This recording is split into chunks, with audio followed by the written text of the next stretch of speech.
तमाम सफ़र में मुश्किलात तो सर लंबी कहानी है। चौक में सर खड़े होना, अपना स्टडी जो अपना ड्यूटी आवर्स पूरे करने, मैंने जो मेरी ड्यूटी बनती थी हफ़्ते में 6 ड्यूटियाँ होती हैं, तो मैंने 3 दिन में 6 ड्यूटियाँ कर ली। 3 दिन स्पेयर बावजह डबल ड्यूटी और सर एक मेरी रेस्ट होती थी हफ़्ते में। तो सर इसी तरह जो मैंने उसको टाइम को मैनेज किया मैंने, और अपने जो मेरा टारगेट था उसको भी मैंने अचीव किया। अस्सलाम वालेकुम, अमरा डिजिटल के साथ मैं हूं आपका होस्ट अब्दुल रहमान। आज हम आपकी मुलाकात करवाएंगे आबिद नज़ीर साहब से, जिन्होंने पीएचडी करने के बाद अपने नाम के साथ डॉक्टर का लफ्ज़ जोड़ा। उनका ये सफ़र कैसा रहा, ट्रैफिक वार्डन अपनी ड्यूटी के दौरान पीएचडी की डिग्री कंप्लीट की और आज एक इतनी अच्छी डिग्री हासिल करने के बाद भी उन्होंने जो है ट्रैफिक वार्डन का जो लिबास है वो ज़ेब-ए-तन किया हुआ है। तो उनसे जानने की कोशिश करेंगे कि उनका ये सफ़र कैसा रहा और ज़िंदगी की मुश्किलात में उनको किस किस चीज़ों का सामना करना पड़ा, जिसके ज़रिए उन्होंने ये तमाम मरहले सर अंजाम दे के पीएचडी की डिग्री हासिल की। अस्सलाम वालेकुम। वालेकुम सलाम। पहले तो सर आपका शुक्रिया कि आपने इतनी जो है ना इज़्ज़त अफ़ज़ाई की। और सर ये मैं उकड़ा से बिलोंग करता हूँ। 2006 में मैं बतौर ट्रैफिक वार्डन भर्ती हुआ। ग्रेजुएशन 2004 में थी मेरी, और उसके बाद मैंने मुख्तलिफ जो है ना वो अपने आईटीपी का कोर्स किया, इनकम टैक्स प्रैक्टिशनर का, लेकिन मुझे फ़ील हुआ कि मैं मतलब यहाँ पे फ़िट नहीं हूँ। उसके बाद मैंने एक छोटी मोटी जॉब भी की और उस दौरान भी मैं स्टडी करता रहा, सीए इंटर के लिए मैं स्टडी करता रहा। लेकिन मुझे जल्दी फ़ील हुआ कि मैं जो है ना इस जॉब के लिए फ़िट नहीं हूँ। तो मैंने ये डेफ़िनेटली यहाँ पर जो हमारा प्रोसीजर है, मैं अब वैकेंसीज़ आई, मैंने अप्लाई किया, तो अल्हम्दुलिल्लाह मैं ट्रैफिक वार्डन सब इंस्पेक्टर भर्ती हो गया 2006 में।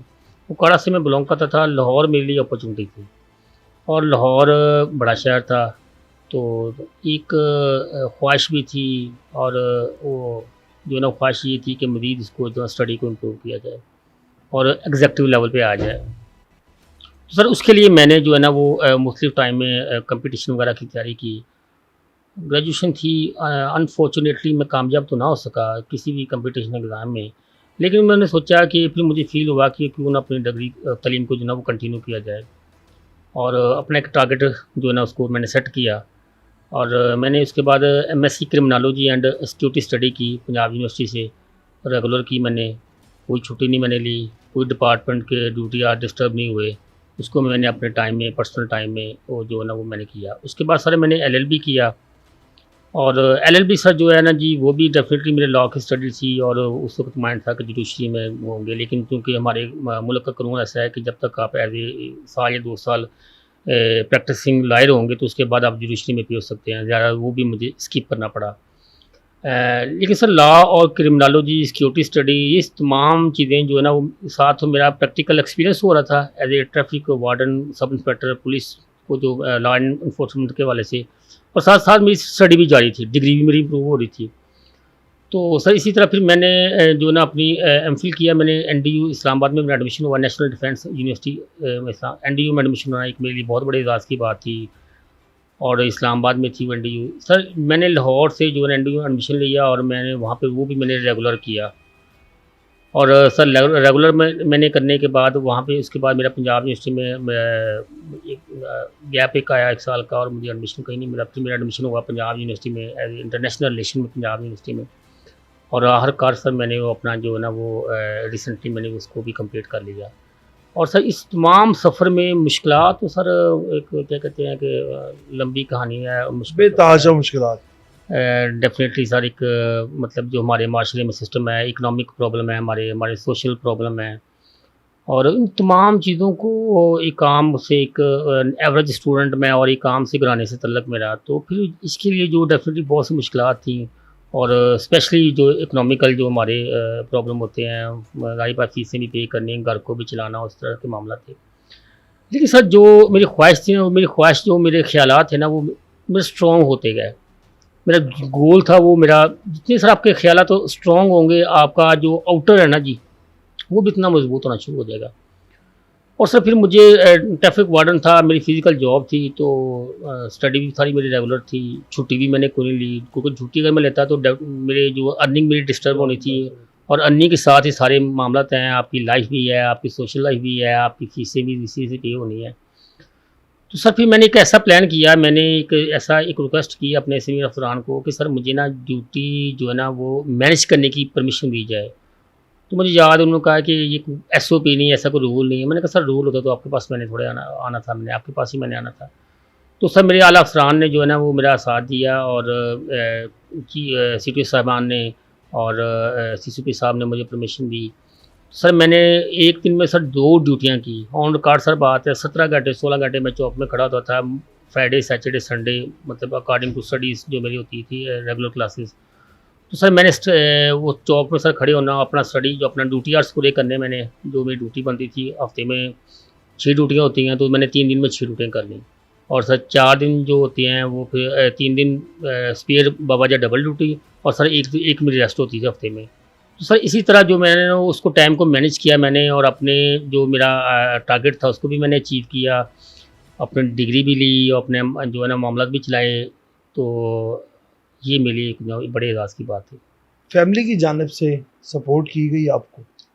सर देखें, बगैर अगर आपकी फैमिली तो सब जो है ना सबसे पहले आपको सपोर्ट करने वाली होती है। मेरी वालदा, मेरे वालिद साहब अल्लाह ताला उनको जो है ना वो जन्नत में जगह दे, जिसमें मुझे डिग्री रिसीव हुई उनकी सेकंड डे था जो है ना वो डेथ को उनकी कुल-ख़्वानी हो रही थी। लेकिन डेफिनेटली अल्हम्दुलिल्लाह सेलिब्रेट तो हमने कर लिया था। डिग्री आपको पता है हमारा थोड़ा सा 15-20 दिन लेट आती है, महीना लेट आती है।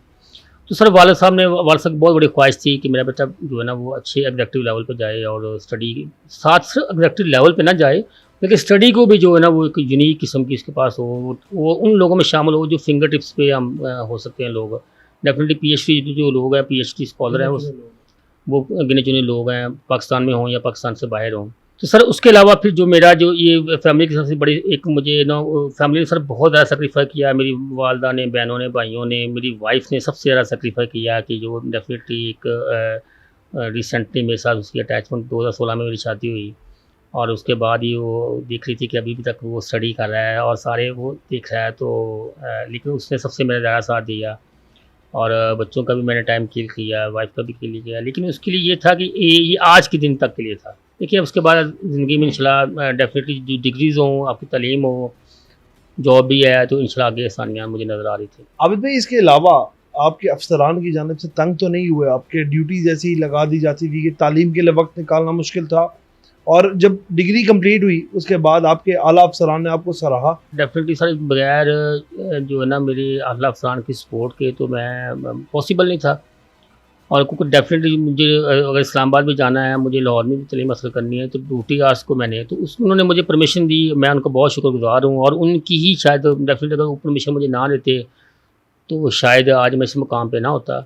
तो उसके अलावा सर मुझे इज़्ज़त-माब जनाब डॉक्टर उस्मान अनवर साहब, मेरी जो है ना लवली जो हमारे तमाम पुलिस से बहुत ज़्यादा प्यार करती है, तो उन्होंने मुझे जो है ना ये अपना जो सर्टिफिकेट से सर नवाजा, और बहुत बड़ा जो है ना उन्होंने आप वीडियो भी देखी होगी, मुझे उन्होंने बड़ा जो है ना वो प्यार और की निगाह से देखा। और हमारे कैप्टन मुस्तनसर फ़िरोज़ साहब, उनकी काविश है मुझे उस स्टेज तक पहुँचाने के लिए। आज मैंने PhD कर ली है, मैं अब किसी आला सीट पर बैठूं, एक अफसर बैठूं, AC वाला रूम हो, इस तरह होता है नहीं होता? डेफिनेटली सर तरक्की करना हर इंसान का हक है, और उसकी ख्वाहिश है शदीद। मैं भी उन्हीं इंसानों में से हूँ, तरक्की मैं भी करना चाहता हूँ, ख्वाहिशें मेरी भी हैं। और सर रखी डिपार्टमेंट की बात हो तो डिपार्टमेंट को सर ये पूरी आपने मीडिया ने इतनी ऑनर दी हुई है, आज साहब ने इतनी ऑनर दी हुई है। और सर ये डेफिनेटली सर डिपार्टमेंट की तरफ तो मेरी टिक टिक की जो है ना नज़रें बांधे मैं टिक टिक से देख रहा हूँ। तो बाकी जो SOP हैं, जो रूल्स हैं, डेफिनेटली वो फॉलो करने पड़ेंगे मुझे। बाकी इसके अलावा आबिद भाई, ये तो आपकी सारी जो है एक प्रोफेशनल लाइफ होगी। डॉक्टर आबिद की जो आप पर्सनल लाइफ है वो कैसी? ख़ानदान में पहले एक ट्रैफिक वार्डन नॉर्मल था, आबिद नज़ीर, आज PhD करके जब जाते होंगे तो कैसे लोगों के तासुरात होते? तो सर इसके लिए ना एक लंबी कहानी है, कठिन सफ़र है। मुझे सर याद है कि मेरे हमारे मामू हुआ करते थे, वो कहते थे कि यार जब मैं छोटा था तो आप पढ़ रहे थे, अब मैं बड़ा भी होगा पढ़ रहे हैं, तो आपने कि आप ट्रैफिक वार्डन थे, आज वो ट्रैफिक वार्डन इम्प्रूवमेंट क्या है। तो अभी पिछले दिनों जो मीडिया ने मुझे ऑन एयर किया, अल्हम्दुलिल्लाह इज़्ज़त अफजाई मेरी हुई, तो मुझे कहने लगे कि यार हाँ अब मैं समझा हूँ कि आप जो है ना इस लेवल पे हो, और आपकी इतनी बहुत सारे लोग पढ़ते हैं सर। मतलब कि अब मामू ने तस्लीम किया कि आबिद मेरा ही भांजा है? जी जी, अब उन्होंने किया जी, बस वो पूरे सर फैमिली के लिए मेरे जो ना कितने नयाल ददयाल ससुराल के लिए मेरी जो है ना इज़्ज़त में बहुत ज़्यादा इजाफा हुआ है अल्हम्दुलिल्लाह। मज़ीद वो जो है ना वो जो और इंसान की रिस्पेक्ट है ना वो लेवल बढ़ जाता है कि यार नहीं अभी कुछ ना कुछ तो है ना जो इतना मीडिया में इन वैसा है।